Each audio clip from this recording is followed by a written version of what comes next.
Hello everybody, Dokkan Assets here. Today we are back with another video, and a video I'm very excited to bring you all. Somehow I have actually never done one of these before, and I figured in honor of hitting 14k followers on Twitter, I would do a Q&A/AMA video where you guys could ask me any question under the sun and I would answer it as long as it's within reason, I suppose. So I'm very excited to see what you guys have to throw at me today. I did want to say before we get into the questions, of course, thank you guys so much for 14k. That is an absolutely insane number by the time that I'm actually recording this video, because unfortunately when it was originally intended to be created and when I posted the tweet, some complications came up that only allowed it to be uploaded now. But we've now reached 14.6k at the time of recording this, which is crazy. The account and everything is growing so fast. We actually just hit 5k on YouTube as well, which this isn't the 5k YouTube special, but I just wanted to mention it in here because obviously this is a little bit of a, monument type of video, or a little thank you video. And we also hit 1k on Twitch as well during the time that all of this happened, literally after this tweet was posted for the Q&A, which is absolutely insane. So thank you guys so much for all the love and support recently. I really appreciate it. It's always great, to see not just people really enjoying the stuff that I put out, but, always seeing that I'm able to reach more people with all of the content that I put out. And, having people enjoy it is always fantastic to see. And always getting more people in the Wave Squad is a good thing, you know what I'm saying? So thank you guys so much for all of those milestones. It's so weird how they all kind of lined up at once. Pretty crazy, if I do say so myself. But we are going to get into the Q&A here. I'm going to try and answer these questions as best I can. But without further ado, let's hop into it. Serial asks, what is your favorite Dokkan event in team? That is really difficult for the team, because personally I use quite a few different teams, and since I've been playing the game for a while, I would say most of the categories, obviously all the 120s and stuff like that. If I had to pick a team at the moment, I would probably say the full LR Universe 7 team, just because that team is an absolute blast to use, and I absolutely love all of the characters and all the forms that are represented in the various LRs on that team. So at the moment, definitely that team, though I have been quite enjoying the GT Heroes team since obviously Goku and Vegeta just came out. Favorite Dokkan event though? That is a really hard choice. There's so many good ones. I would probably have to say, maybe Int Angel Golden Frieza.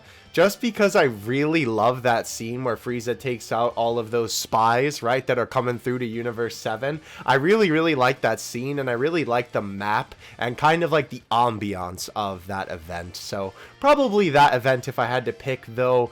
If I had to say another one, maybe the Beerus event, only because with the whole rage mechanic, when I was first starting out Dokkan, I could never beat that. And obviously once my account got a little bit better over time and I was able to absolutely decimate it, that felt pretty good. So that event is pretty nostalgic for me. Can you publicly endorse the Metal Rildo community? Asks Blank. Of course, bro. Everyone rise for the Metal Rildo community, baby. Let's go. Metal Rildo gang for life. Shiny, my boy, asks, what made you want to post assets? Now, this is actually a really good question. I was kind of like hoping that maybe somebody would ask some kind of question like this. So I'm glad to see that my boy threw it in here. This is like sort of an easy question to answer and sort of a hard question to answer. I was sort of interested in data mining the game and getting my hands on some of the assets just because I find that type of stuff fun, like figuring out the inner workings of different games and stuff like that. I just find that super entertaining and really fulfilling in a very interesting kind of way. But I also just sort of saw a need for it in the community because when I first started out, I really didn't see many people posting assets. Certainly not entire super attacks in the way that I do now, where I literally post every single new asset. And I was thinking, like, how many of these images from these essays that we miss out on seeing just the, you know, base render or like the pieces that make it up that can not only be used for basically anything, right? Fan projects, thumbnails, you know, even just seeing how the game's inner workings work and seeing how the essays work behind the scenes. And since I saw that need, it was basically see a need, fill a need. Will you ever do a collab with Epic Mewtwo again? Another question from Shiny. I know that this is sort of a meme considering that I am Epic Mewtwo and I actually did do this. Definitely check out that video if you're interested. It was a fever dream because that video is literally me talking to myself for like a half an hour or something like that. It's kind of wild, I'm not gonna lie. I don't know if I'll ever do that meme again. Maybe. I think it was fine for the one time. I don't know. Probably not. There's a slight possibility, I suppose. Anything could happen. But I think we'll just keep it as a meme in the community for now. When did you first get into Dragon Ball? Asks T-Tash. This is actually another question that I was kind of hoping was getting in here. Even though this is sort of like, I don't want to say a stereotypical answer, because I think a lot of people found out about Dragon Ball this way, but for me it was actually through 4Kids on Saturday morning television with the Dragon Ball Kai dub, of course only going through the Frieza and Cell arcs at the time. I remember getting up every single Saturday. Of course, you know, there were many great shows on 4Kids, Sonic X, you know, Cubix was on there, all kinds of great stuff. But I remember always looking forward to Dragon Ball Z Kai because, of course, I mean, why wouldn't you? You know what I mean?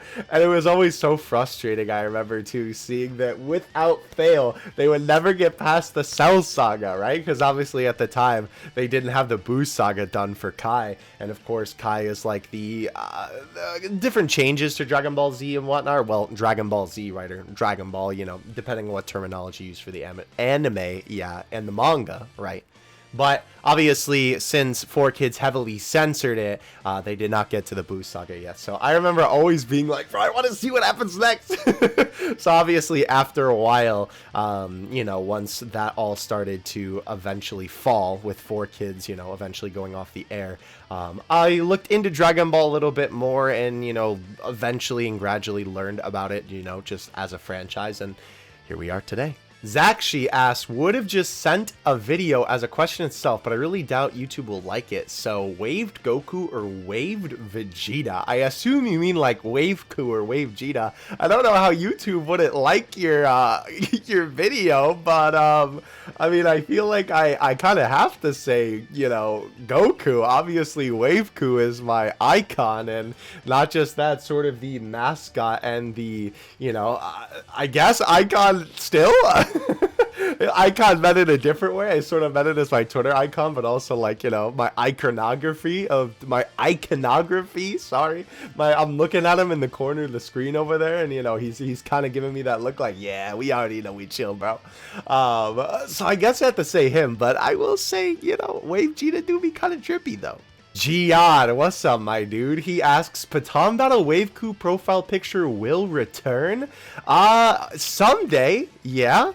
The thing is, I'm kind of probably gonna wait for another like really good art of Goku in Patan Battle to maybe have it get made into like a wave edit, because obviously that was like one of the big Goku cards from the first set of Patan Battle cards at Namek Goku. So I don't know, I would definitely be down for it again, because I absolutely love the Patan Battle art style, and I'm just a big fan of the Patan Battle mode in general. I mean, there's some great stuff, maybe a Dragon Fist one with the new Super Saiyan 3 Goku, maybe one with the new Yardrat Goku could be cool, but I would actually love if somebody were to make one, or if I could commission somebody in like the Dokkan style to just get the normal Wave Ku profile picture actually made into a Patan Battle version. I think that would be really, really cool. So yes, definitely at some point. Weebman.exe aka Kura asks a few different questions here. Do you ever plan on re-uploading your Beyblade videos? Wow, that is a blast from the past. If y'all don't know the history of me on YouTube, I actually started out doing Beyblade content on YouTube, which is pretty insane looking back at it all. If you've been around to the streams, you've heard me tell stories about the Beyblade content before, but probably not, unfortunately, for the sake of, you know, just me having some records of it and being able to keep it.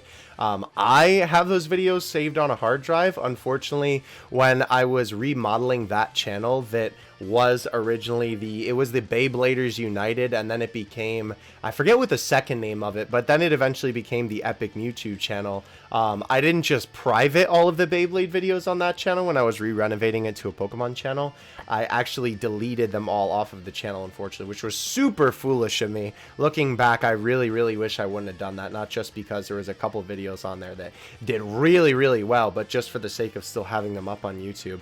Kind of a shame that I did that, but obviously that's in the past, so it is what it is, unfortunately. The second question, in case of Dokkan ever shutting down in the future, what do you plan to do with your channel? So that is definitely a little bit of future casting for sure, because I don't think that Dokkan is ever going to die in the near future. They make way too much money for the game to close down. But if that were to ever happen, I suppose the route to go would either be if a new gacha game was trending in terms of Dragon Ball, right? That was maybe similar to Dokkan, or I guess wasn't Legends, because obviously that's a separate thing. And if I was going to do Legends content, I would probably make it on another channel. Maybe cover that game, because if Buchigiri Match was still around today, I would love to be still doing Buchigiri content, because I love that game. But obviously that's only if those things were to actually happen. With the way that things are now, probably what I would just do is upload Dragon Ball figure content. I already upload Dragon Ball figures pretty consistently to the channel. I know sometimes it goes 2 weeks without one. Sometimes it goes a week without one. It just kind of depends on, you know, how my free time is spent and what content comes out in Dokkan for those figure videos to be able to make it up. Obviously, if Dokkan ever did shut down, then of course I could focus more on the figure content. But at the moment, that is the main idea that I have for the channel, if Dokkan ever goes down, is to continue the Dragon Ball figures, because it seems like you guys really like them, and they do seem to do pretty well, all things considered. So I mean, I love making them. I like, you know, getting Dragon Ball figures and reviewing them. I like owning and collecting them. So yeah, that would definitely be the way to go if the channel ever went down, because it's already an established thing that I have on my channel anyway, right? And the final question, what do you think about Donatello, the big one, Sky, the dark blue, Mango, the yellow, and Ash, the white and blue on top and band? I have actually never seen all of your birds before, because I know for a fact that you have birds, because I've heard you talk about them before, but I didn't know that they were all, that you had 5, bro. That's crazy. I love them all. Please give them some bird seed for me. I really like the colors on all the different ones, actually. There's some very interesting differences between all of them, but I like how some of them kind of share a similar like color scheme, and some of them kind of share a similar pattern but have different colors. I think that's really cool. As well, of course, Shiny has to chime in and say, tell them Dan and Laura said hi. Hello to both of you, and of course hello to all of the birds out there watching this video. Lewis asks, would you consider actually getting waves with Janemba's face shaved into it IRL? So obviously this profile picture was from when Janemba originally released on JP, and then of course when he returned on Global, I had to bring out this profile picture once again. So that's where this came from. I don't know if I would necessarily get it with Janemba shaved into it, though that would look pretty funny. I have actually thought about this before, because people have sort of asked me this question for the meme. If I hit like, I don't know, like 10K or 20K on YouTube, like it would have to be a really huge number on YouTube, like something that's like monumental number. I would maybe consider doing it for like a, you know, subscriber special or something like that. I don't actually know what type of hair that you need to get like actual waves. I think it's curly hair, which I have, so maybe I could do it. I'm sure that with the magic of post editing, if we really wanted to, we could probably make it work somehow, or at least just do our best to get it for the sake of the video. But I also don't know how my family would feel about me rolling up with that haircut. I would probably be wearing a hat a lot in public, more than I already do. But yeah, I would definitely consider doing it if we hit a huge milestone. Shiny asks once again, new player, can you tell me if I should summon here? Fleek asks, what is your favorite monkey Dokkan assets? This is a very hard question. If I had to pick though, I would probably say that one and every single one of the monkeys in this video. My boy Abel asks, could you rate my box? Free to play, by the way. I gotta be honest, bro. That box is straight trash! My boy James Pachitube, aka James Pachitube, asks, what is your favorite all-time asset? Oh, that is actually a really difficult question because there are so many great assets in Dokkan Battle, and there are so many that actually go so unseen. There's some that are like not even seen in the actual game that are so good too. It's really hard for me to pick like a favorite. I mean, if I had to pick one, I would probably say Wave Coup, but that's kind of like too easy, you know what I mean? Though I do really like that asset, and even besides the meme that Wave Coup has become and the fact that he's extended outside of my own community is pretty crazy to me, but like the asset on his own is just really funny looking, and obviously the fact that they just kind of glue on the Super Saiyan 3 hair is pretty amusing too. But I guess I'll throw a couple of my favorites on the screen right now. Again, it's really, really hard for me to choose because, of course, there's so many good ones. Generally, though, you will notice that most of the assets on the screen are mostly story event assets because those just end up seeming to be the highest quality and also just the coolest stuff. Our next question is from Minato's Flash, and he says, hi YouTube, please know that Raspy Tomato Man makes pasta with barbecue sauce instead of tomato sauce. That is really interesting, but I'm gonna be honest, bro. I am a man of eating whatever's in front of me within reason. So, honestly, I would be down to try that. I'm not gonna lie, that sounds a little spicy, bro. That sounds a little interesting. I would definitely be down to try that. His actual question, though, is also, what is your most wanted Dual Dokkan Fest celebration to come to Dokkan? I will tell you, most of everything that I actually wanted to be in the game has been added by this point. I think in terms of Dual Dokkan Fests, it is literally like one that is realistic and one that I think everybody kind of wants, which would be Saiyan Saga, Kaioken Goku versus Gallic Gun Vegeta or Grade 8 Vegeta, or combining those ideas.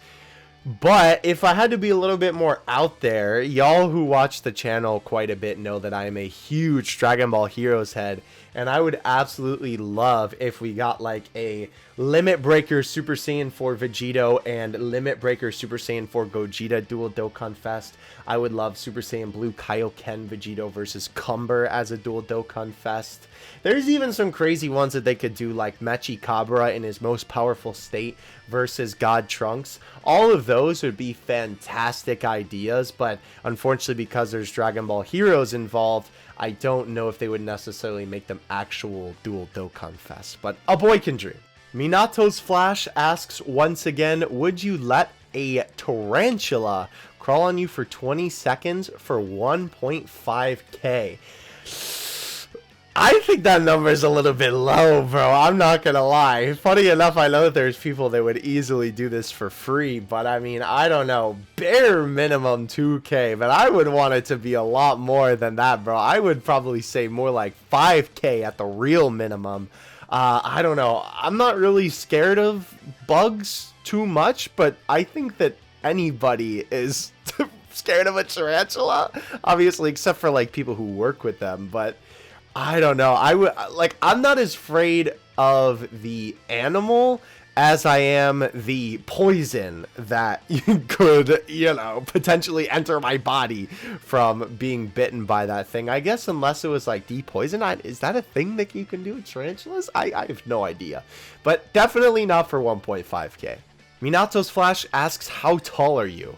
I haven't actually measured myself in a little bit, and I haven't been to a doctor's appointment where I've needed to measure myself in a little bit. But the last time that I measured myself, I was 6'1", and I know for a fact that I've gotten taller since then. So I don't know, maybe like 6'3". I'm definitely a very tall individual, but funny enough, I actually have a couple of friends who are way taller than I am, which is pretty crazy considering the fact that I'm already looking down on most people. And so to be feeling what they're feeling and looking up at some of the homies is kind of insane, and just makes me wonder how the people who are shorter than me feel being around my friends who are taller than me.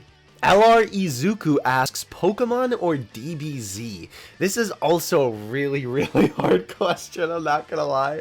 Because if I had to pick, right, these are probably two of my biggest, and maybe the biggest childhood franchises for me that I still indulge in consistently and keep up with today, and are also, two franchises that are still running to this day, right, that are two of my favorite things ever. I don't really think that I could pick between the two, I'm gonna be honest. I really love both of them a lot. They both have a special place in my heart for different reasons. Obviously, in terms of YouTube, of course, I'm involved a little bit more in the Dragon Ball community. But, I mean, I'm still very involved in all things Pokemon. I keep up with Pokemon news. I play all the new Pokemon games, I still collect Pokemon stuff, so I don't think I have an answer for you. I love them both so much. We have a bunch of rapid fire random questions from the boy Sora here, so we're just gonna go through and answer them real quick. 1, can you speak any other language? I can't speak any other spoken language. I did take a little bit of Spanish back in high school, but unfortunately that's all lost on me now. The only other language that I would say I know a little bit of is ASL, American Sign Language. Unfortunately, a lot of my signs have been kind of lost to time, but I do still have the whole alphabet memorized. What's your blood type? Honestly, I have no idea, but now that I've seen this question, this is probably something that I should know. Are you an organ donor? No. And honestly, this is kind of a little bit of a deeper question than I think is just like a yes or no, because I would actually love to be an organ donor, because I think the concept of being an ogre donor, yeah, definitely, bro. An organ donor is a pretty cool thing, because obviously you're helping someone who needs one of these organs that you have, to be able to continue living. But the kind of scary thing about it is that because obviously the organs still need to be working, they technically still take them out of you while you're alive, right? You're, kind of just about to be dead, and that's really horrifying to me, so I can't go through with that as much as I would like to. I wish there was some way to do it that I was once I was completely dead, they could give them the organs, but I don't really think that's how that works. You tried rice with ketchup. Maybe by accident, but I don't think I've ever tried it for an actual meal, though that does sound pretty good, I'm not gonna lie. Favorite breakfast? Ooh, that is actually a really hard question. Honestly, even though I don't eat the types of foods that you would consider breakfast foods too often, just because I tend to wake up most of the time in the afternoon because of my work schedule, I really like every single breakfast food. Waffles, pancakes, hash browns, omelets, scrambled eggs, all of that good stuff I absolutely love, of course. But I probably would have to go to hash browns just because I'm a big potato eater. Apple juice or orange juice? Funny enough, this is actually a little bit of a difficult question for me, because I definitely drink more orange juice, but I eat a ton more apples than I do oranges. I'm eating bare minimum 2 apples a day, right? Just as a snack or having it with lunch or something. But I have orange juice at almost every single meal that I'm home. So I guess it kind of equals out. But if you're just talking from the store jug, then probably orange juice. But I will say, if I had the option in front of me, I would pick apple juice, simply because I have apple juice less often than I have orange juice. Gotcha Talk says, hi. Hi, Gotcha. How's it going? Markel asks, favorite unit in Dokkan. This is actually a really hard question as well, because there are a ton of units in Dokkan that I really, really like. And if you guys know me, especially in the way that I kind of look at Dokkan, right, in terms of the way that I enjoy it, I'm more about the flashy animations and the actual characters rather than what the cards do. Obviously, if a card is super busted, then of course I'm going to pull for it, but I'm always a sucker for the pretty animations. But if I had to pick just a couple to throw out there, because I honestly don't think that I could pick like a solid one, the first three that come to mind would be Namek Goku, STR Cooler, and the LR Frieza and Goku from the end of the Tournament of Power. My man Dynamo asks 4 different questions here, actually. I assume the first 2 are what games do you like and what anime do you like? That is a very general question. I think I'll just throw out some different games that I really like. Obviously, like I talked about Pokemon, I really love the whole franchise. Basically, any of the main series Pokemon games. Really, any of the spin-off games, for that matter. Mystery Dungeon, Pokemon Conquest, low-key the best spin-off game of all time, no cap. Pokemon Ranger, all that good stuff. I really, really love Smash. I play Smash all the time. Literally any Smash game you could put in front of me, and I would definitely be down to play it. Probably Ultimate is my favorite if I had to pick, though. Just, I mean, usually it tends to be the newest one, but I do love Ultimate. Project M as well is a classic favorite of mine. I played a lot of Project M back in the day. In terms of like specific titles, though, my favorite game of all time, if I actually had to pick one, would probably be Portal 2, just because it's such a good game. I can't even like describe to you all the reasons why I love Portal 2, but I definitely think that you need to play Portal 1 if you are going to play Portal 2, but Portal 2 is such a good game. I absolutely love that game as well. Another great game, I guess, if we're kind of going the Steam route there, is Stanley Parable. That is another fantastic game. Really, really love Stanley Parable. I love storytelling, and so when games are able to do that in such a unique way, like I think Portal 2 and Stanley Parable are a great example of those, you know, I absolutely love that. Favorite quick childhood game, I guess. This is something that I still love to this day, and people still kind of clown on me for it, but I don't really care. I do really like the Sonic franchise. I love the Mario franchise, but one of my favorite games of all time is actually Shadow the Hedgehog. I might make another video at some point in the future on another channel talking in more of my thoughts on that, because I know that that is definitely an opinion, to say the least, liking Shadow the Hedgehog. But I don't know, it's just very nostalgic for me, and Shadow is my favorite Sonic character, so that game is definitely up there for me. But in terms of anime, oh boy, I mean, I've seen a lot of anime. There's a lot of anime that I've started and haven't finished that I also need to get back to.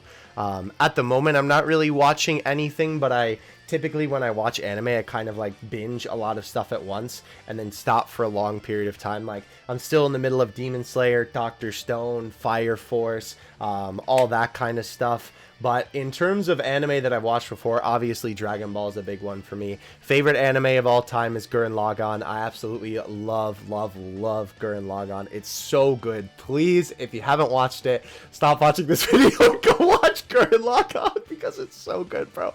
Even the dub or the sub is fantastic. Both of them are amazing. I really, really love Gurren Lagann. I mean, a lot of the other, like, you know, more generic anime I really like, you know, like Death Note and Yu-Gi-Oh! And that type of stuff. All really, really good shows there. What is your favorite 10 Goku transformations, worst to best? Does Goku even have 10 transformations? Wait, Super Saiyan 1, 2, 3, 4, Full Power 4, Omen, MUI, Kaioken? That's not really a form? SSBK, I guess? Oh, I forgot Super Saiyan God and Super Saiyan Blue. Huh. Okay, well, I guess he does have quite a few transformations. If I had to pick, I would probably say Super Saiyan 3, because I'm just a big fan of the Super Saiyan 3 form in general. Oh man, I don't know. It kind of gets a little bit mixed in there, because I really like Super Saiyan 4. I love the, you know, kind of like roots to the Saiyans in, you know, the references that that form makes to that. I really like Ultra Instinct and Mastered Ultra Instinct. I think that both of those forms are really, really cool and a really awesome idea. Plus, the silver hair is really, really cool, and the aura on Omen is also awesome. Funny enough, if I had to pick, like, I would honestly say that OG Super Saiyan is like towards the bottom. I really like Super Saiyan 2 too because it's such a simple transformation. It's just a little spike hair and electricity, but it's still so cool. It's honestly really hard for me to like put them in any particular order because I really like them all like a lot. They're all really, really cool. It would kind of be like probably Super Saiyan 3 at the top and then all of the rest of them being equal. And that's also not to say with maybe Super Saiyan being the only one at the bottom, like saying that I dislike that form, because I like all of them a lot. It's like picking your favorite thing out of a bunch of your favorite things, you know what I mean? And if Dokkan dies, what would you want to upload? I did kind of answer that question already with Kura, but again, probably Dragon Ball figure videos. And as well, besides the Dokkan channel itself, I do have some other ideas for some other channels that I would like to do as well. I am already uploading actually weekly at the moment on another channel, the Epic Mewtwo Unboxing Stuff channel, which I'm opening everything else that isn't Dragon Ball related on that channel. So definitely go check that out if you would like to. I'm really enjoying making the content on that channel, but I do have some other ideas for some various different things that I'm kind of cooking up in the back of my mind. So definitely gonna see if I can get those ideas out someday. Style Celebi asks, do you think we should get a new rarity like TLR or a new harder event? Because people say events are easy, but every time when I say something like do a no item run on GOD, I get told to buzz off. Or when I tell them to do past stage 31, the challenges are there, but people won't do it. Okay, so let me answer the first question and then I guess give my thoughts on the second part of this. So in terms of a new rarity, I don't think that Dokkan needs a new rarity in terms of what it would do to the summons of the game, because I think you're looking at this more of the perspective of like how powerful the units are, right, in comparison to the events.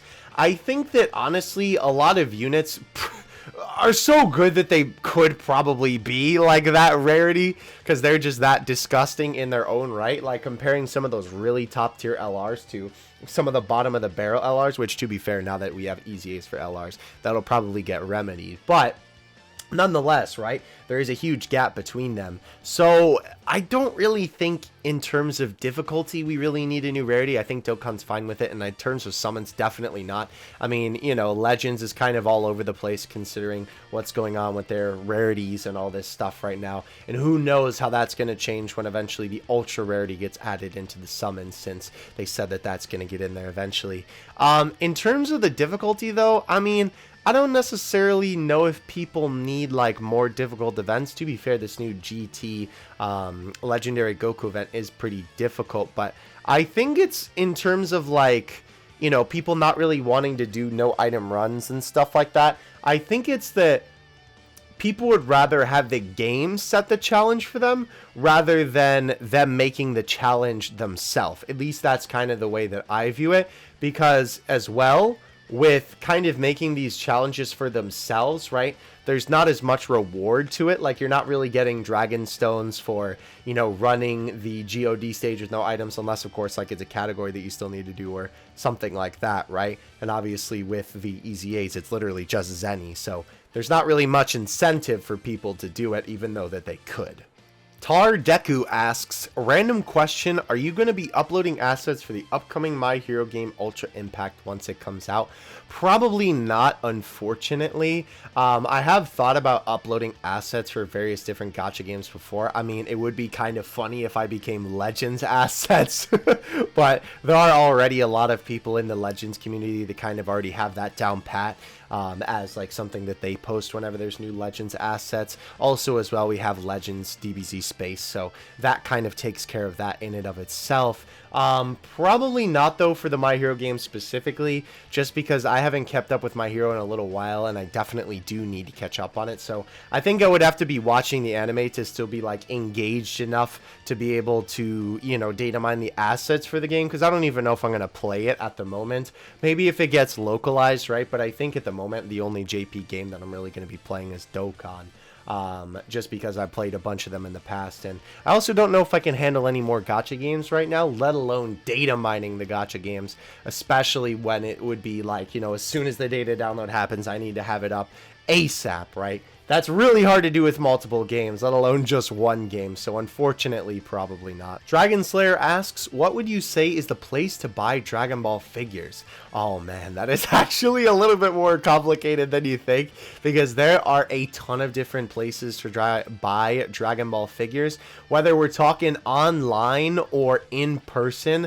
That also kind of varies it up. Since there's so many different options though, and I've actually used so many sites and so many stores in real life myself, I'm going to put a list of all of the places that I've used to buy figures and all of the places that I would recommend online and in person on the screen. If I remember to do it, or if I have the time to do it, I'll put the links to all those different places in the description below. But if I don't end up getting to that, then literally just a quick Google search away for any of those different places will lead you in the right direction. All of these places are things that I have actually, used before to receive the figures. So you can definitely trust them because I give them my seal of approval. Crazy Warlock asks, what are your favorite personal Dokkan OST and your favorite unit animation wise? Oh man, this is actually another really hard one, considering that in terms of the OSTs, there's so many great OSTs for Dokkan Battle. I mean, I could probably just go the whole day listening to Dokkan OSTs and not really have any need to change to any other type of music, you know what I mean? As much as I do enjoy a very, big variety of different types of music, Dokkan has some really, really great stuff. And even within the Dokkan library, there's some different genres thrown in there. This is really hard because it kind of changes from week to week. I'm not gonna lie. I always tend to love the new OST. Of course, that's kind of an obvious one. I've been really digging the new Goku OST, the GT Goku, because of course that one is kind of a reference to Den Den Kuruto, and I love the way that they constructed that song, and the different parts of it that kind of make up the complete piece are just so cool and so much fun for the ears. But if I had to pick one solid one, it would probably be one of the 8-bit ones. I am a sucker for 8-bit and 16-bit music. All of that kind of era of video game music.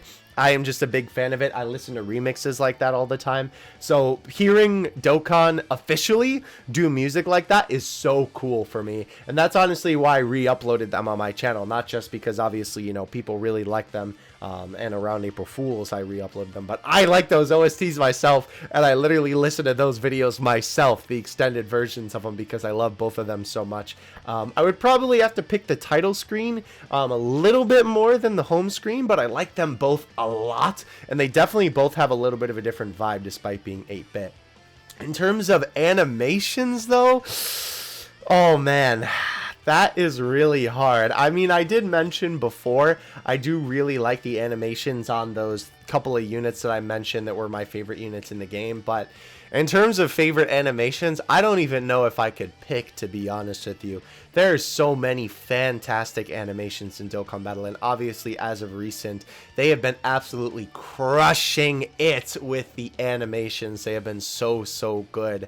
I mean, the anniversary LR should literally be, telling of the gold standard of how far Dokkan animations have come since back in the day. If I had to pick one though off the top of my head, because again, it's more of a thing of trying to rank your favorite things, which is really hard to do because you love them all. I guess for the sake of giving an answer, I'll probably pick UI Omen Goku, the LR. The animations for that are so clean, and the way that they captured the style and the vibe of the anime is just perfect, bro. Perfect to a T. Every single time I watch those animations, I always get excited for them because they're just so cool. That Kanano Simp asks 3 different questions. What made you want to start uploading Dokkan assets? I did kind of answer that already with Shiny's question. Basically, saw a need for it in the community and wanted to fulfill that need. What is your favorite part of your channel? Oh, this is actually a really interesting question, because there are a lot of answers that I could give for this. I assume you kind of mean what is the my favorite thing to make content on. In terms of what I enjoy the most, I mean, I do really enjoy making Dokkan content. What's funny is that I tell people a lot of the time is like, I do play a lot of Dokkan and I do enjoy the game, but I almost enjoy making Dokkan content more than I do actually playing the game, which I know is kind of a weird thing, but I almost like using Dokkan as a catalyst for content more than I enjoy the actual game, which I don't know if that's a good or a bad thing, but I do really enjoy making Dokkan content. I mean, obviously, like, summon videos and showcases are a good time, you know, but I always enjoy trying to make a little bit more creative Dokkan content. Unfortunately, it kind of seems like that isn't always as popular in the community, which is a little bit unfortunate to see, but sometimes I'll still make it anyway because I enjoy making it personally, and especially when one of those videos does really well, it always feels real great because, of course, you know, not only did I put my heart and soul into it, but it, you know, it seems like people are also enjoying it a lot. Another really big thing that I really enjoy that I have done like a lot more recently than anything is the community response videos, because I'm a big like community based person. You know, I love getting the community involved. I love hearing community opinions. You know, I love talking to people in the community. That's why you that's why you see me respond to so many tweets on the TL, bro. Like I'm on Twitter all the time because I just love interacting with people, you know, that kind of just enjoy the same things that I do. So those community response videos are always a great time because it's always really cool hearing what you guys have to say and obviously kind of giving my thoughts on that.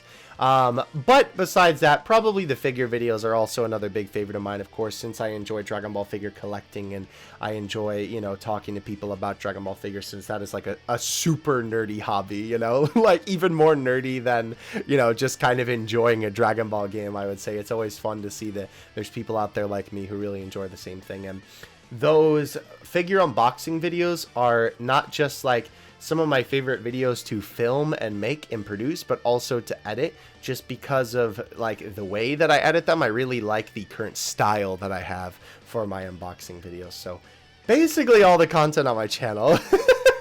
But yeah, basically the stuff that's more of like passion projects, I guess, and the more creative things, because I really like flexing my creative muscles, which again, it's kind of unfortunate to see that a lot of other, like, I don't want to say more generic content because that just sounds like kind of mean, but you know, more stereotypical, maybe that's even worse to say, I don't know, Dokkan content seems to do better, but it's always great to see a little bit more creative content doing well in the sphere of things. And finally, can you block me? No. I've seen you on the TL before, and I enjoy your company, mate, so stick around. Sub to PewDiePie asks, favorite food? Ooh, that is also another hard one. I mean, I'm also kind of generic when it comes to the favorite food, despite me really kind of liking anything that's just sort of put in front of me to eat. I mean, I like pizza, I like chicken tendies. Those are probably like my go-to if I'm ever hungry for something and I just like want to eat something. Those are always a really solid one. I mean, I've loved chicken tenders ever since I was a kiddo. I consider myself a chicken tender connoisseur, considering that basically every single place that I've ever eaten at in my whole life, I have tried the chicken tenders at that restaurant bare minimum once. And yeah, probably chicken tendies. Chicken tendies, nuggies, bro, like basically fried chicken without the bone, right? We're talking boneless, you know what I'm saying? Is always a favorite of mine. So I mean, I like chicken in general anyway, so yeah, probably chicken tendies. Favorite Dragon Ball statue you own or have seen, says Head Empty. That is also a really hard question, because obviously considering my catalog of just unboxings alone, not to mention figures that I've talked about, is so big at this point. It's really difficult for me to choose because there's so many great ones. If I had to pick one favorite that I owned though, probably the World of Figure Coliseum Army Goku. I absolutely love that Goku. I think it perfectly encapsulates Goku as a character. His expression is perfect. His face is perfect, and I love the fact that we get some figures of Goku in various outfits that you don't normally see him in. Obviously, seeing him in an army outfit is really, really unique and really cool in my opinion, and I think that it suits him pretty well as well. The pose on that figure is just fantastic, including the power pole as well is also just a great detail. And it's also sculpted by one of my favorite Dragon Ball sculptors of all time, so that also kind of helps. But if I had to pick one that I owned, probably that Goku. That would definitely be one of the ones that, like, if I had to sell my whole collection at some point, he would definitely be like one, or like the one that I would probably keep. In terms of scene though, I mean, unfortunately, it still stands that I don't own the World Figure Coliseum Super Master Stars piece End of Z Goku. I still think that that is the like best Goku figure in existence. If anybody were to ask me that question, that would easily be number one, and I don't even own it. So hopefully I can get my hands on that figure someday, because I would absolutely love to own that. That is like one of my like top 5 grail figures at the moment that I would love to own, because it's just so hard to find. But yeah, that would definitely be my answer in terms of official Dragon Ball figures. Unofficial though, like resin statues, man, there are a couple of really good ones. It's kind of hard to choose, but I would probably say anything made by Figure Class is pretty much like a dub in my book in terms of resin statues. Though I will say one resin statue that I definitely want to buy someday, even though this isn't really a character that like I'm super big on, I guess, is this Imperfect Cell resin statue, because in the actual capsule with the baby Cell, there's real water in there that moves and lights up, and that is just like so insane to me. It's not even that expensive either. Realistically, I could probably buy it if I wanted to, but unfortunately I don't have the space for it right now. But that's also something in the future that I would absolutely love to buy. Despair Peak Academy asks, when did you start mining Dokkan assets? Basically 2019, when the account was created, was basically the start of it all. I figured out how to do it, I believe, like at the same time that I was making the account, and it all kind of continued on from there till where we are today. My man Bread Knuckles asks, what's your favorite non-LR free-to-play unit? That is actually a really interesting question. I don't really have an answer, funny enough, in terms of like usage, in terms of like, you know, a free-to-play unit that I use a lot, because I do kind of tend to use my summonable units a lot. Maybe a little bit of a will, or maybe it was at one point, but regardless, probably out of simply sentimental value and just like nostalgia factor of how cool it was to be able to discover that we were going to get that card, would actually be the Tech Saiyan Armor. I forgot what the technical term for it was. The exchange Goku and Gohan. Not only is it just a cool card in general in terms of what it does and all that kind of stuff, and obviously was like the beginning of the exchange mechanic, which they definitely need to do more of, by the way. That card was just so cool for me, because obviously that Gohan asset was added in to the story event assets before the actual card was created, and then we ended up figuring out that that kind of led to, you know, us realizing that, hey, not only is, you know, an armored Gohan going to be a card, we're also going to be able to potentially find out how new cards will be before they actually release by the story assets. So that, just because of all those things combined, I would probably have to pick that unit. GX asks, what made you decide to become a Twitch streamer? That is actually a little bit of like a because I could answer this as more of like a general streaming thing, but I could also answer this as like Twitch specifically. I guess I'll kind of do both. Basically, I used to stream on YouTube every single Friday, just like I stream on every single Friday now, right, on Twitch, twitch.tv/DokkanAssets. Definitely go check it out if you haven't yet. I really enjoy streaming, because streaming is, I feel like, the best way to interact with your audience, because weirdly enough, I feel like I enjoy making content in videos more than I enjoy streaming, but at the same time, I love streaming because not necessarily like what I'm doing, I guess. Like, I mean, playing Dokkan and, you know, like on stream is fun, and, you know, it's a good time, of course, like having everybody react to what I'm doing, and summoning on stream, of course, you know, it's a lot more fun summoning, I will say, live than it is like pre-recording the video.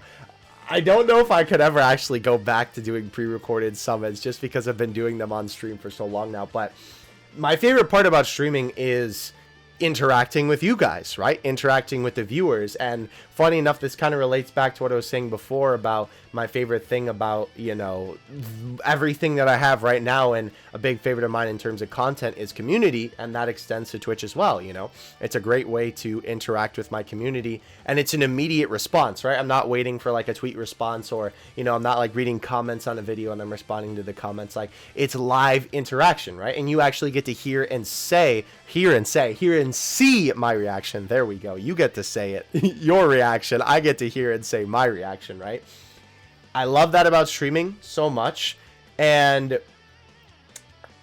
I don't know, I think Twitch is a fantastic platform for that, because YouTube is great for interacting with an audience and making streams and all this, and it's a good time, of course, but I think that Twitch is just better suited for all of that, because not only is it, from what I understand, a faster like connection and reaction time between the streamer and the actual chat, right? Like, the YouTube chat is a lot slower for the actual streamer to see what chat is saying, and then, you know, by proxy, what the streamer says obviously takes longer to get to the viewer, and so obviously then the viewer's response is slower, and so on and so forth. But Twitch is a lot faster, and I have actually noticed that between my transition from YouTube to Twitch. It's definitely a lot faster in terms of the response time from the chat. You know, when you ask them a question and they answer me saying something to the people in chat. But besides that, I think that Twitch just has a lot of great features in terms of streaming that YouTube doesn't have, that not only just promotes community, but also just makes the stream more enjoyable, right? The channel points are a fantastic mechanic, literally just getting rewarded for watching the stream and then being able to interact with the stream and the streamer through using those channel points in literally endless possibilities, right? You know, on our stream, we have like, you can make me drink water, you know, use the funny mic, or if you're there for long enough, you actually get to pick a stream that I get to do for the future. That's, of course, you know, a big boy ticket item though. You know, when we're doing a little bit more like freeform Dokkan, you know, we can have it maybe like play marbles to determine a team, or you can pick what team I use, or, you know, we're also doing right now, like, you get to pick the next Dokkan OST that I play on the stream. So that's a fantastic feature as well. I love the fact that for sponsorships, right, because this is a little bit confusing on YouTube, it's called subscriptions for like the free thing to follow somebody, and then for sponsors it's just called sponsors. But then on Twitch it's called followers, or following, right, to just kind of do the free thing, you know, to follow them. But then on Twitch, the sponsorship, quote unquote, is called a sub, right, or a subscription.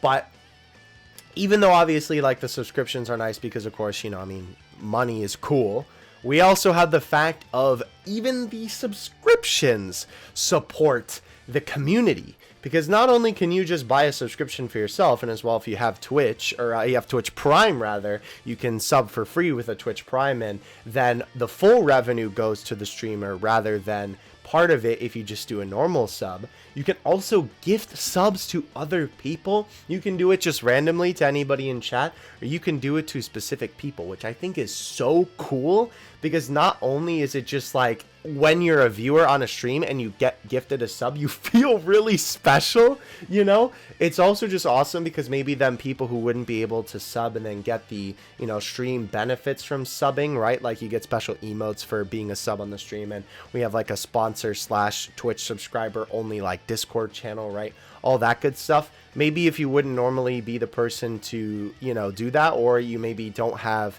you know, the money for it, then you can literally just get it for free from somebody just out of the kindness of their heart, which I think is so cool. So a lot of great features on Twitch. Of course, we have Hype Train and, you know, the things in the like bottom section of your channel and your stream, and hosting people and all that good stuff. You know, there's tons of features that I could go on and on about for Twitch as a platform. But yeah, I really like Twitch, and I know that was kind of a long one, but I hope that answered your question. Dean asks, what was the first unit you were hyped up for when you started Dokkan? That is actually a question I don't think I've ever been asked before. So that is, oh man, this is going to make me think actually. Well, I can tell you that my first unit, just for the sake of throwing it in the video, because I think it's a fun fact, is the free-to-play adult Gotenks when all of those things were going on in Dokkan. That's the very first SSR in my box, technically. This is also kind of a hard question to ask because it's like, do you mean like once I pulled the unit and then I was excited for them? Or do you mean like just seeing, you know, a unit that was upcoming and being like, oh yeah, I'm excited for that? Probably in terms of like when I first started the game, because that is what you're asking. In terms of after pulling a unit, I would definitely say Grade Ape Tech Bardock. That is still one of my favorite units to this day, just from pure nostalgia factor, because I am a huge Bardock fan. And obviously pulling him so early on in the game, I was like, yo, this is so cool. And of course, you know, back then the Grade 8 mechanic felt like invincible. So that was also really cool. But in terms of like being hyped up for a new unit, gosh, I could list tons of units that I've been really excited for different reasons throughout history. But when I started the game, probably the first unit that I can remember being really excited for was probably Tech Super Saiyan 3 Gotenks. Just because I could be getting my timeline wrong, and I could also just be like, you know, have a couple of lost memories in there, or I just, you know, like wasn't playing the game at the time. But I don't remember AGL Vegito's original banner, but I do remember Tech Super Saiyan 3 Gotenks' original banner. And so I think probably that banner was one of the most exciting for me, because I mean, I like Gotenks and I also love the Super Saiyan 3 form. So yeah, probably Tech 3 tanks if I had to pick. ISO asks, did you choose the Wave Ku life or did it choose you? I know that this is sort of a joke question, but like this question kind of has some merit for it, because I suppose it's a little bit of both. Funny enough, I know I'm probably looking too deep into this question, but there is a little bit of like explanation that I can kind of like say with this question, because I was actually looking for a specific icon to sort of represent Dokkan assets. Because for a while, what I would do is I would just sort of pick my favorite asset from a data download and then make that my new profile picture. And I did enjoy doing that for a while, and there were also some really good like profile pick worthy assets from the files that made great profile pictures for the time that they were there.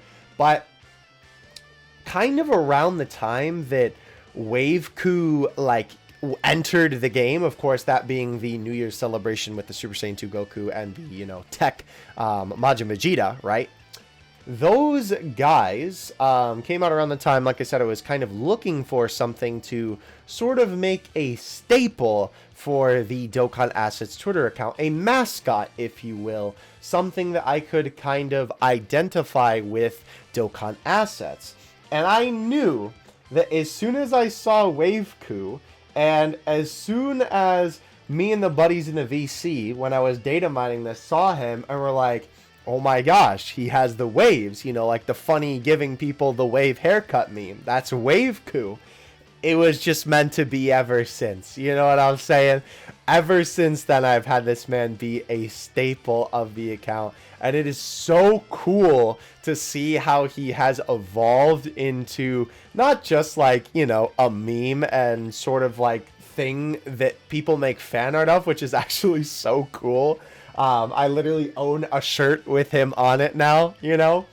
It's also just really awesome to see that he's kind of like almost become a meme outside of my own Twitter community. Like, not to maybe the extent that some other memes have that were like created in a specific community, of course, because all things considered, I mean, I know that this is kind of ironic to say in a 14K video, but I mean, I am relatively small when it comes to like the Dragon Ball community in terms of just like overall reach, I guess. But I have seen people talk about him who have no idea who I am. So that is always really, really cool to see. Da Boy Neo, I said that wrong, but we're going to keep that take, says, how was your day? It was pretty good, not gonna lie. The Masked Man 725 asks, favorite Dokkan Battle figure by Ichiban Kuji?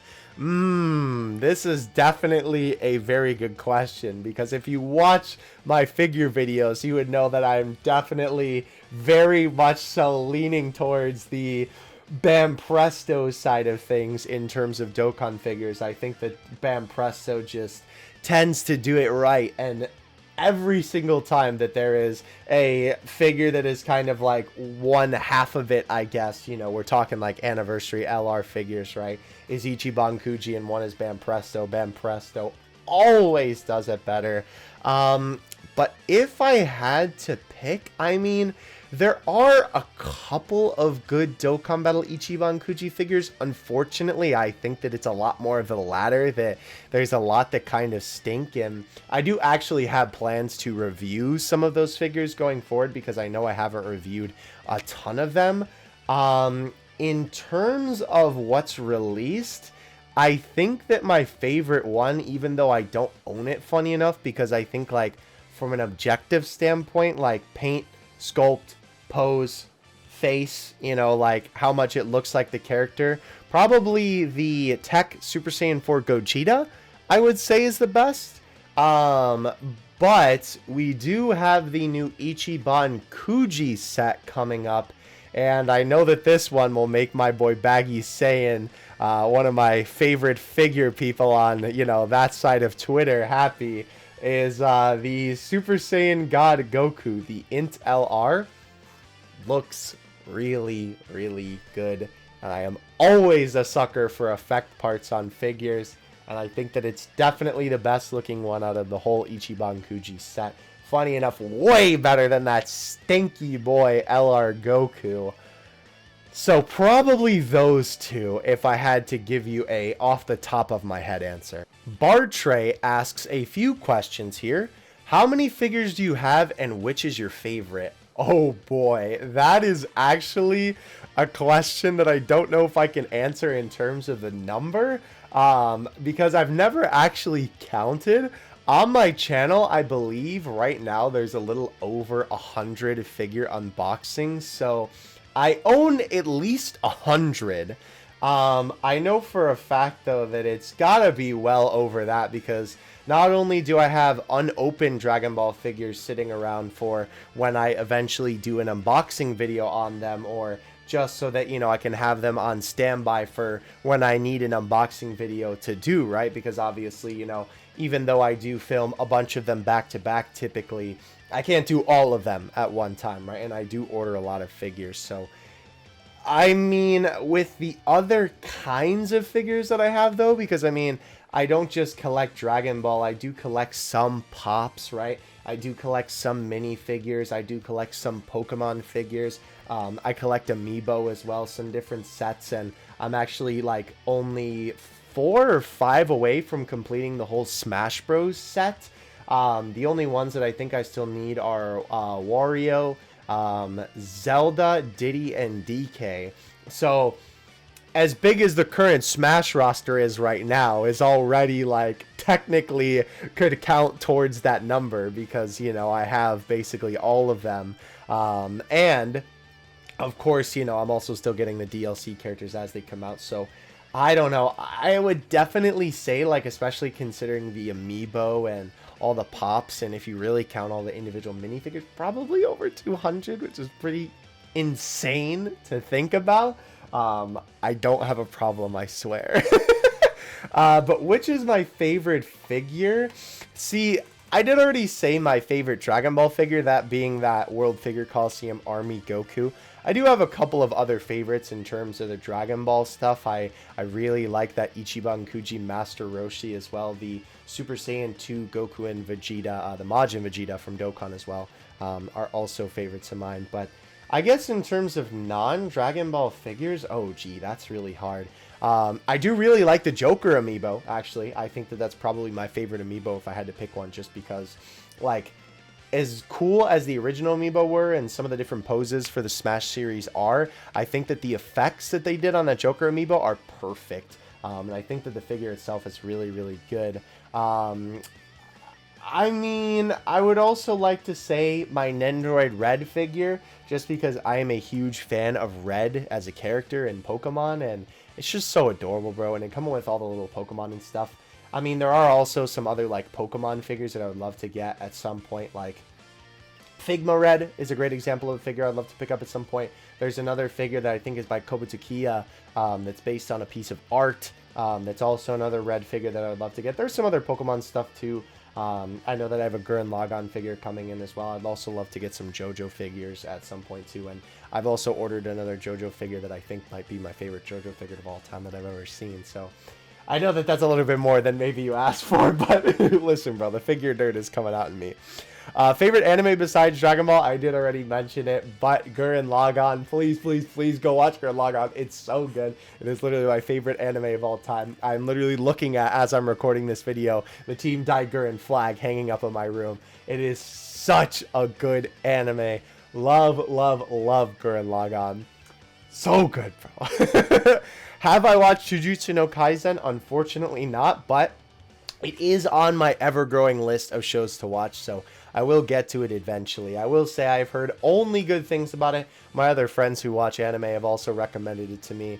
One of my buddies who I really trust with anime opinions has also recommended it to me, so I will definitely watch it at some point, and thank you for the congrats on 14K. Icy asks, do you ever want to become IRL Waveku? I know I sort of answered this with the question about the funny Janemba Waveku profile picture, but I will say, if I do get that haircut with the actual wave cut, it would be kind of cool to get a full Goku gi and then cosplay that at a con. I didn't even really think of that until I saw this question, like IRL Waveku, thinking of like the whole shebang of the whole outfit, but I don't know. Maybe that's an idea. TRT Productions asks, what is your advice for future content creators? Oh boy, this is a bit of a doozy. I don't know if I'm necessarily the best person to ask, even though I do know a lot about YouTube and I watch a lot of YouTube that, you know, I think I know what works and what doesn't. Obviously, my channel is pretty successful, I would say. Man, if I could give one quick piece of advice, because this is something that I could probably make like an entire video on in and of itself. If I had to pick one thing though, what I would tell you is pick what your goals are with making your YouTube channel early on, right? And as well, pick something for your YouTube channel that you're actually passionate about. Because the thing is, right, most of the time for people, YouTube starts out as a hobby. And for some people, it could potentially become a job. And you definitely don't want to be making content, you know, to the point where it's like your only source of income and you absolutely hate it, right? Nobody wants to be in that position. And of course, even if you're just making it for fun, of course, you want to be enjoying what you're doing. So do something that you're passionate about. Do something that you love. And if you're only in it just for, like, you know, to have a good time and upload videos whenever and, you know, just kind of have fun with it, then definitely do that, because that is 100% a great way to approach YouTube. But if you do want to take it a little bit more seriously, I would say do some vision casting when you originally make your channel, and think about the different effects that choosing what you make your channel on could have on your channel in the long term. Robert asks, can you check out the fan-made Dokkan card channel for fan-made Dokkan card videos? I believe what you're talking about is the fan-made Dokkan card channel in the Dokkan Assets Discord, which you should also definitely join, which is linked in the description, of course. But for a video, I mean, it's not really my type of thing. Funny enough, I actually have done a video on Dokkan fan cards before when I was doing the whole Exploring Dokkan at 3 AM series, where I would take a look at different websites that had different Dokkan Battle related things on them. That video was very fun to make, I will admit, but it's just kind of not really like my style of content anymore. I definitely pop in there from time to time to take a look at what people make anyway, so it's not like I'm not seeing it, but I definitely think that there are people in the community who already do that sort of thing. So I don't know if I would maybe do that like a ton. Maybe for like a one-off video one time I could. It's definitely not a bad idea. But we'll have to see on that one. Aiden asks, all-time favorite DBZ character and moment. Ooh, this is also a little bit of a difficult one. I feel like I've been saying that for a lot of the questions, but you guys are asking some good stuff. Favorite DBZ character? I always go back and forth between Bardock and Piccolo, though I would say that I would probably have to pick Bardock. Honestly, like Z and Super Bardock are pretty much tied for me. I love both of those characters for a different reason because I think they both bring different things to the table, and I really, really like both of their designs as well.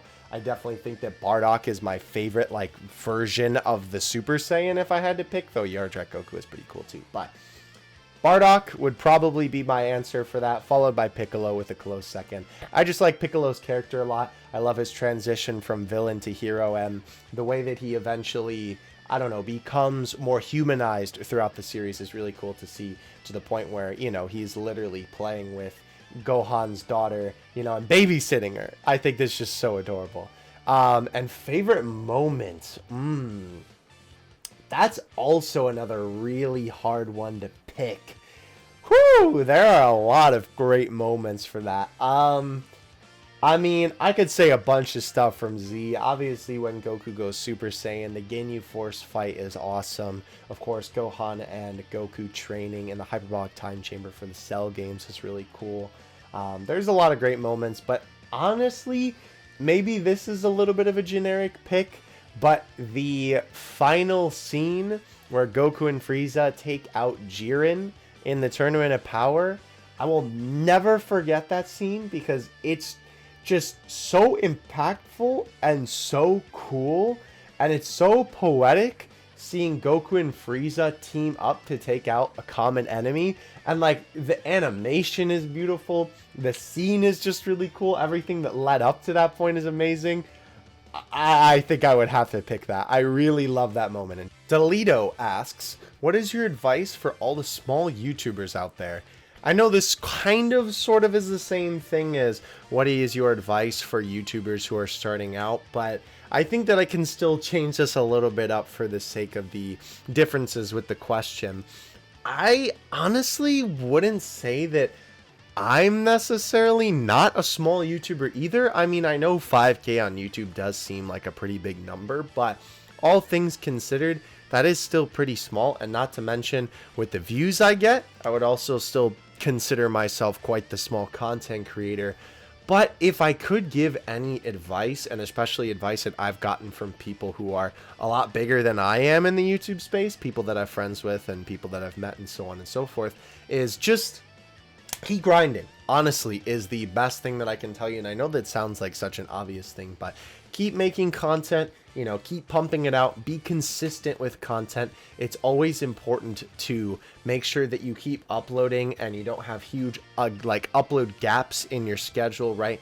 Obviously, you don't have to keep to a specific schedule, and you don't also have to be uploading every single day, but at the same time, it's always good to at least upload consistently. Of course, trying to figure out what you want to do with your content when you're a small creator is important, because of course this is the perfect time before you kind of blow up and get a little bit bigger, to figure out what you want to do with your channel and where you want to take it, right? What kinds of content that you want to make. I've made all different kinds of content in the past years that I've done the Dokkan Assets YouTube channel and the Epic Mewtwo Dokkan Assets channel and Epic Mewtwo Dokkan Ball Super before it, the original name of the channel. But even to this day, I'm still kind of trying out what type of content that I make, and there's some things that work and some things that don't work. Like for me, funny enough, the community response videos are either hit or miss, but I usually still do them even though I just kind of enjoy doing them. Obviously the OSTs for me do pretty well, which is also nice to see. You know, also other types of videos like the figure videos seem to do pretty well for me, but funny enough, summons have really tanked for me recently, so I probably won't be doing them as much anymore. And of course, it doesn't always have to be about the views, because that is a good mentality to have, but it can also be a bad mentality to have. I think it's important not to get too obsessed with the views, but it's also important to take that data and kind of use it in a way to better your channel and better yourself. Loner Sailor D asks, how do you rip assets? I'm thinking of trying it myself. A magician never reveals his secrets, my friend. But on the real though, there is actually a bunch of different ways that you can rip assets from the game, and frankly just rip assets from various different games. I will tell you, I'm not going to completely reveal everything here. I'm not gonna lift the curtain, because in the future, I would actually like to make a more comprehensive video on this, rather than just kind of answering as a one-off, you know, maybe like 2-minute answer. So that'll probably be in the far future, but I do want to make a video on that, especially if for some reason I would ever have to stop doing the channel. I would want somebody or multiple people to be able to, you know, keep on getting assets. And I know that there are people who do, but I would like, you know, someone to kind of carry on the legacy, so to speak, if I were to ever go down, you know, get down for the count. I will tell you, me personally, I do use a asset bot, right? Like an asset ripper bot, I guess would be a good way to describe it. It takes the assets from the data download and all the assets in the game, and it extracts all the files for me, so I don't have to do it manually, which is very, very nice. I've had multiple people come through and literally just give me these for free, which is very nice of them. So shout out to everybody who has helped me along the journey with that too. But there are ways to do it manually, and I typically refer to it as the old-fashioned way on the TL. And those ways are pretty readily available. You honestly just need to know where to look, and you just need to do a little bit of research. So if you are curious enough to figure it out yourself, definitely do a little bit of digging. I always like to encourage people to do a little bit of research and learn something new. What's your favorite OST of any game? I kind of assume that you mean Dokkan? I have already answered that, but I mean, it does say any game, so I guess I'll just answer any game in general. Man, this is really hard. I also am not sure, like, if you mean the whole soundtrack or if you mean individual, like, music. If I had to throw a couple out there, though, the Pokemon Diamond and Pearl soundtrack is so good. It's so good. I know that people really love the Pokemon Black and White soundtrack, which I really like too. It is a fantastic OST, but I will say I am a sucker and very nostalgia blind for the Diamond and Pearl OST. I can just tell you that that OST hits different for me personally, and there are tons of great tracks on there. Some that are very well known, of course. Cynthia's theme literally comes from that game, which is a very well known Pokemon track. But just all of the music in that game just really warms my heart every time I hear it. And I cannot wait until that music gets made into HD to hear all of the remake versions of those songs. That is going to be something I'm definitely going to be listening to. Besides that, though, I'm actually a really big fan of Sonic music. I really like basically all of the Sonic, like, soundtracks. Like, I like the in-game music a lot because there's a lot of great in-game songs for, like, just the levels and stuff like that, but I mean more so the lyric tracks for Sonic. Basically, any one of the Sonic lyric tracks I've listened to over and over and over, and I love them so much. Yeah, obviously there's also more generic answers like Mario and Zelda and that type of stuff. You know, can you tell I'm a Nintendo guy? Smash, of course. But I mean, yeah, I think if I had to pick one, it would probably be Pokemon Diamond and Pearl, just because that game, man, oh, so good. Zena asks, what major influencer had the most impact on you when you started a following?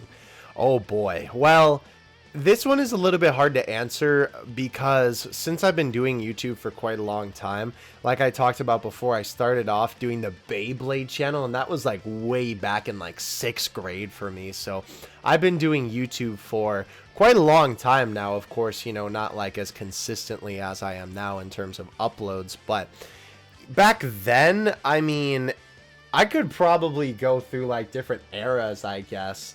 I know you're probably more interested in Dokkan assets in that way, but it's a Q&A video, might as well.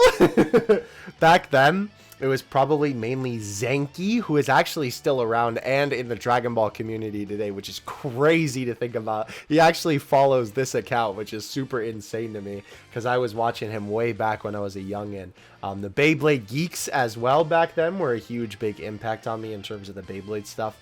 In terms of Pokemon and Nintendo, though, when I was doing a little bit more of that content, definitely people like Jay Witz, Unlisted Leaf, Justin Flynn. There was also, you know, a lot of the normal boots guys like PBG, JonTron, Space Hamster. I really, really liked a lot of those people and their types of content. In terms of Dokkan, of course, a lot of the big heads in the community that are still around today were a pretty big influence for me when I started a following. But the first person that actually came to this question, or came to mind with this question rather, was Etika. 100% Etika was a super big impact on me.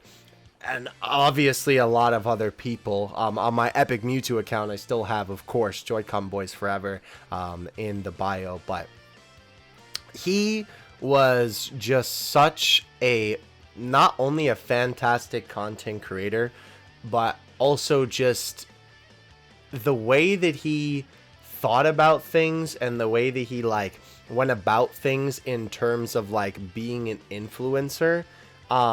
I really had a lot of respect for, and in some ways, a lot of his mentalities, obviously before he went down the unfortunate path that he went down, are kind of a lot of the mentalities that I abide by today. So definitely, I think if I had to like pick one, it would probably be Etika. Cecile asks, what unit do you think is the most underrated in the game? That's a really good question, actually.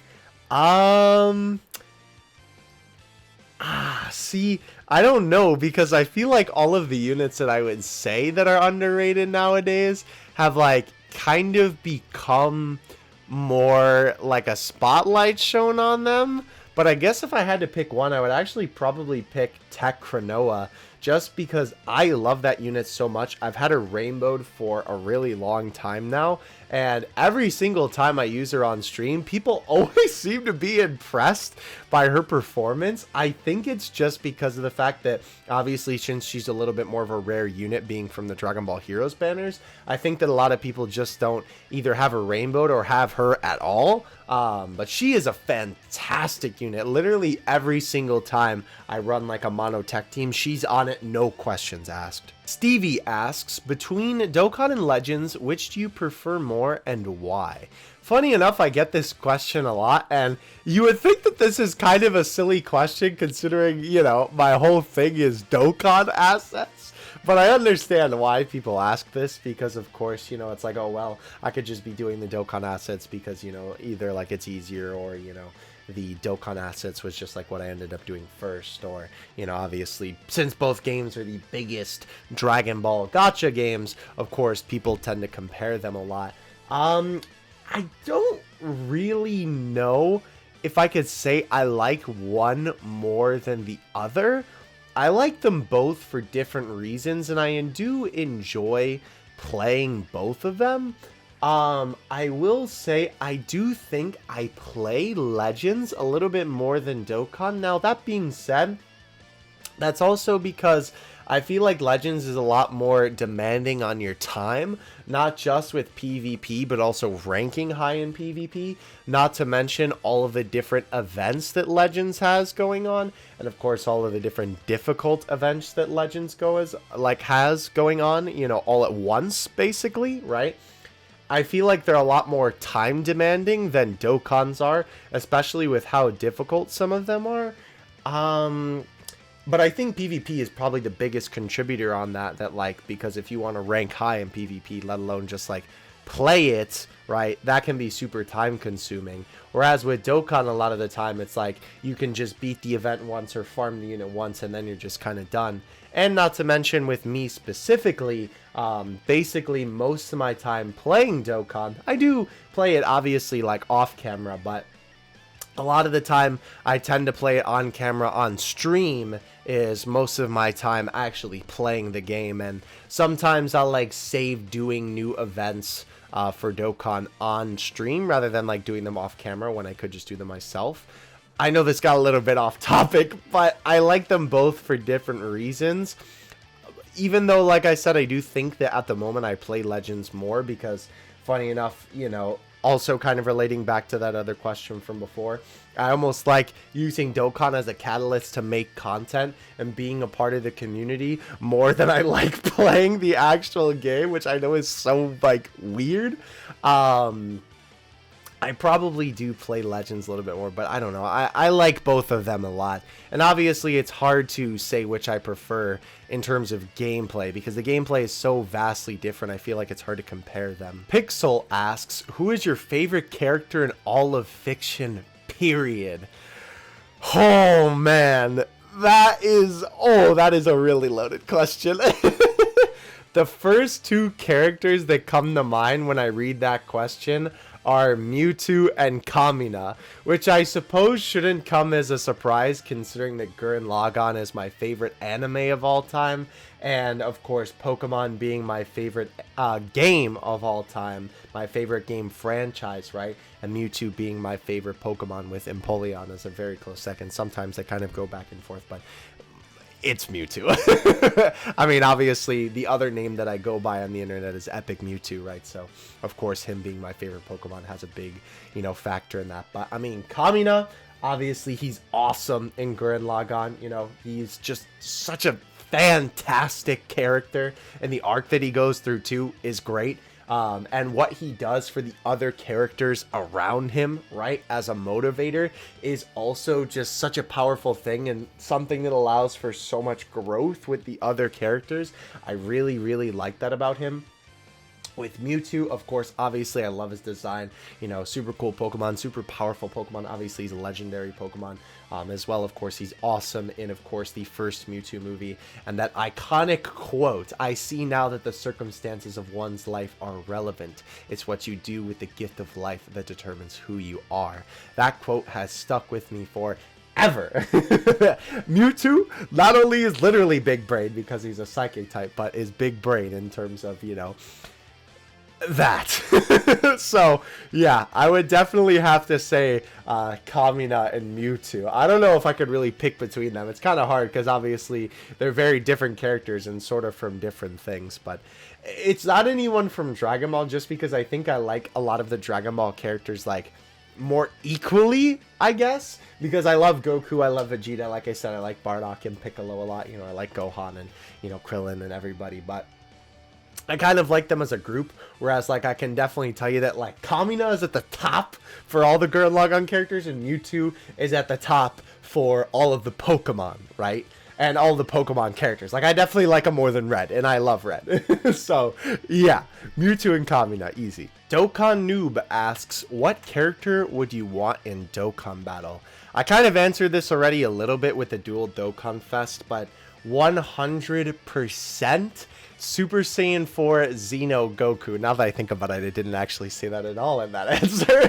But if I had to pick one single character to be in the game, 100% him. That is my favorite design of Goku, bar none. It is so, so cool. Super Saiyan 4 Xeno Goku.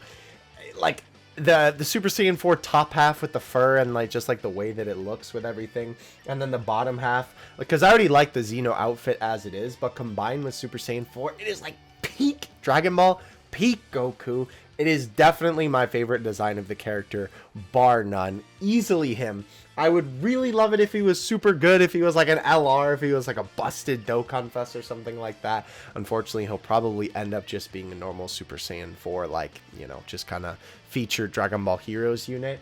Which, I mean, even though that is a little bit sad, I'll take it.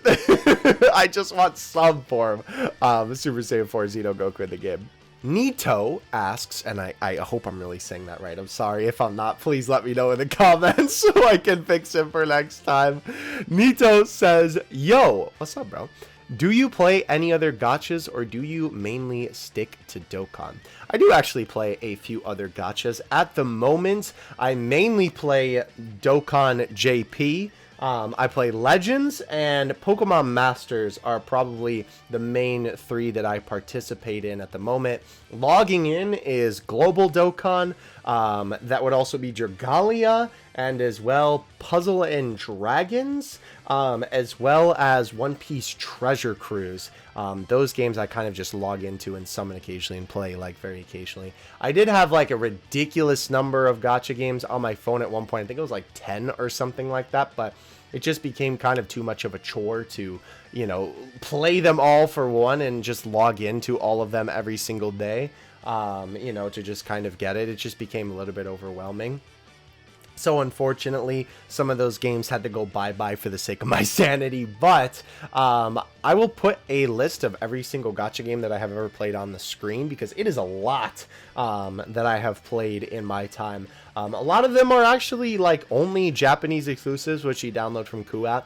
Some of them are, of course, just from the Google Play Store and whatnot. But yeah, I have played quite a few in my day, and some of them shut down, actually, like obviously Stardust Shooters, unfortunately is no longer with us. I made 2 videos about that. Smash Tap, I actually did some content for back in the day. That was another game that I really enjoyed, and I will miss dearly, like with literally every fiber of my being, because I loved that game so much. But yeah, I do play other gacha games, and I would definitely be down to try out some new ones as well. One type of gacha game that I don't think I've played a lot of is like original IPs, because I think it's just a little bit harder to get into it and warrant like going hard for summons for a franchise that you're kind of not familiar with. I think that's sort of like the appeal of gachas, right? Is that you're already familiar with the characters that you're summoning for, and that's like the incentive to summon for them. Whereas like gachas like a Grand Blue Fantasy and Brave Frontier and Genshin Impact, right? Stuff like that. It's its own like world that is literally just the gacha game is the IP, right? So it's a little bit more like, I don't know, in my mind, it's kind of interesting to me that people would still be willing to go so hard for those units when like the only way that they're familiar with them is in the game. But I mean, I guess if you enjoy the game so much and if the story is really that good, then hey, I mean, why not? I suppose it's Dragalia, funny enough, even though I guess I do play that game, it's like that, but that's a little bit different because it's owned by Nintendo. So I don't know, that's a little bit different, I feel like, but I think you get what I'm trying to say with this. But yes, I know there was probably also more than you wanted to know, but that's the point of the Q&A, bro. So there you go. And that comes to the end of the Q&A/AMA. Thank you all for participating in this video. I really appreciate it.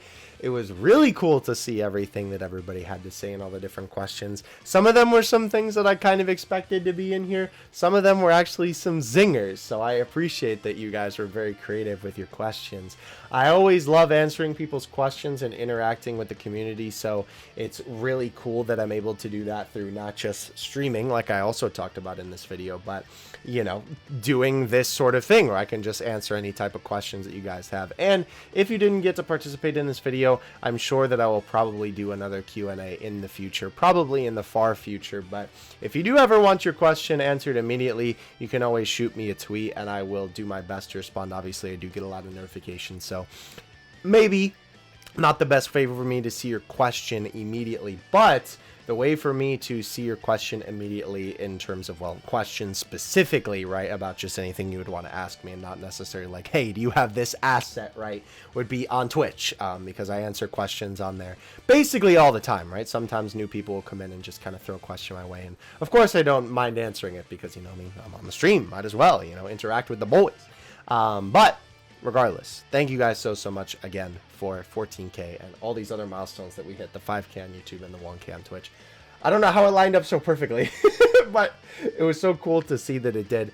And really, thank you guys so much for all of this, because again, I wouldn't be where I am here today, and I wouldn't be sitting here talking into the microphone if it wasn't for all of you at the other end listening to what I had to say and genuinely caring about what I had to say. So really, thank you so much for that. And it's awesome that I found a community that I can share my passion with, and not only that, have people respond positively to the different creative things that I make and just enjoy one of my favorite things with people who also enjoy it as much as I do. Thank you guys so much for watching. Here's to the rest of the crazy milestones that we may reach in the future. Definitely look forward to the other videos that I'm going to be doing for 5K, and I'm sure once we get higher on Twitter, we'll also do something for that. I'll catch you guys in the next one, though. Until then, Dokkan Assets out. Peace.